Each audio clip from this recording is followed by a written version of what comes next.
नमस्कार, मैं हूं राज पाठक और आप देख रहे हैं बुलेट न्यूज़ टीवी। देखिए, जिस तरीके से अब चुनाव आयोग ने तारीखों की घोषणा कर दी, उसके बाद एनडीए और इंडिया दोनों तैयार हो गए हैं लोकसभा चुनाव में एक दूसरे से भिड़ने के लिए। इस बीच एनडीए ने कल अपने एनडीए दलों के बिहार के 40 सीटों का बंटवारा कर दिया। कल प्रेस कॉन्फ्रेंस कर दिया और इसमें चिराग पासवान ने बाजी मार ली। चिराग पासवान के खाते में 5 सीटें मिली हैं। इस बीच पशुपति पारस, जो कि चिराग पासवान के चाचा हैं और केंद्रीय मंत्री थे, उनको बीजेपी ने नकार दिया। उनको कोई सीट नहीं मिला, किसी तरीके का भाव नहीं मिला। इसके बाद ये कहा जाने लगा कि पशुपति पारस कहीं ना कहीं अब ये स्पष्ट हो गया है कि वो रास्ता अपनाएंगे दूसरी ओर, यानी कि महागठबंधन की तरफ। और ये तय माना जा रहा है कि अब वो महागठबंधन में जा करके चिराग की मुसीबतें जो हैं वो बढ़ा देंगे।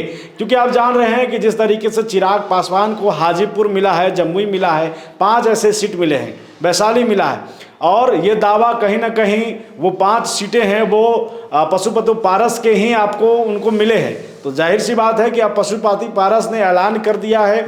साथ ही उन्होंने जो प्रेस कॉन्फ्रेंस करके पीएम मोदी का धन्यवाद करते हुए कह दिया कि उन्होंने जो सम्मान दिया धन्यवाद, लेकिन हमारे साथ जो है वो धोखा हुआ है और ये धोखा जो है हम बर्दाश्त नहीं करेंगे और आगे की जो रणनीति होगी वो हम हमारे लोगों के साथ बैठकर बातचीत करके स्पष्ट कर देंगे। यानी कि अब उन्हें महागठबंधन के जो नेता हैं उनसे संपर्क साधना शुरू कर दिया और ये माना जा रहा है कि अब इंडिया गठबंधन का जो लिस्ट सामने आने वाला है उसमें पशुपति पारस भी शामिल हो जाएंगे और वो भी चुनौती देंगे चिराग पासवान को हाजीपुर लोकसभा सीट से।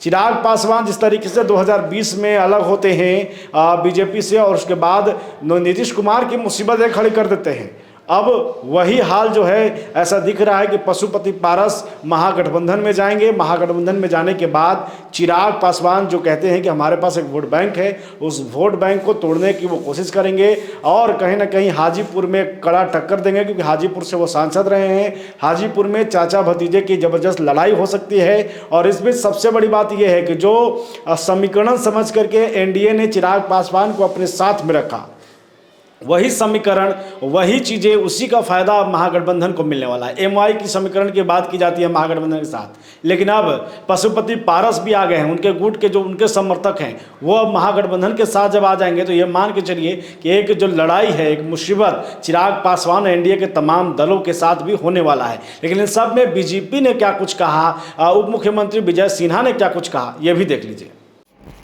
नहीं, देखिए, देश के प्रधानमंत्री माननीय नरेंद्र मोदी जी ने पशुपति बाबू को कितना सम्मान दिया है। लंबे समय तक कैबिनेट में मिनिस्टर रहे हैं और जब उन्हीं के भतीजे का, जिसका हक भी बनता था, उनके पिताजी के जाने के बाद उत्तराधिकारी थे, उनको छोड़ के इनको सम्मान मिलते रहा। और उसके बाद जब उसको नए लोगों को अवसर मिल रहा है तो इनको आशीर्वाद देना चाहिए और मिल कर करके आगे बढ़ाना चाहिए और इनका भी सम्मान होगा। देश के प्रधानमंत्री नरेंद्र मोदी जी पुराने का भी स्वागत करते हैं, नए का भी अभिनंदन करते हैं, पुराने को सम्मान भी देते हैं।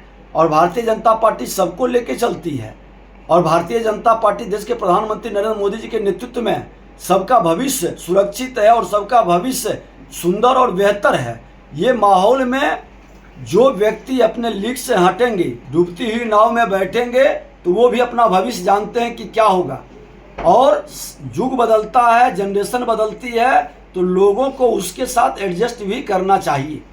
जाहिर सी बात है। तो एक संकेत विजय सिन्हा ने यह कह दिया है कि चाचा के लिए पशुपति पारस को खुश होना चाहिए और अब बढ़ते उम्र के साथ जो है राजनीतिक से संन्यास लेना चाहिए, ये विजय सिन्हा कह रहे थे। लेकिन ये मानने को पशुपति पारस जो है वो तैयार नहीं है। पशुपति पारस ने ऐलान कर दिया कि अब तो हम 2-2 हाथ करेंगे और 2-2 हाथ वहीं करेंगे जहां से हमारे साथ धोखा हुआ है, छल हुआ है। यानी कि वो हाजीपुर छोड़ने वाले नहीं हैं। हाजीपुर में वो कड़ा मुकाबला जो है चिराग पासवान के साथ करते दिख सकते हैं। फिलहाल देखना यह होगा कि इंडिया गठबंधन की तरफ से क्या कुछ निकल कर सामने आता है। बने रहिए हमारे साथ, देखते रहिए बुलेट न्यूज़ टीवी।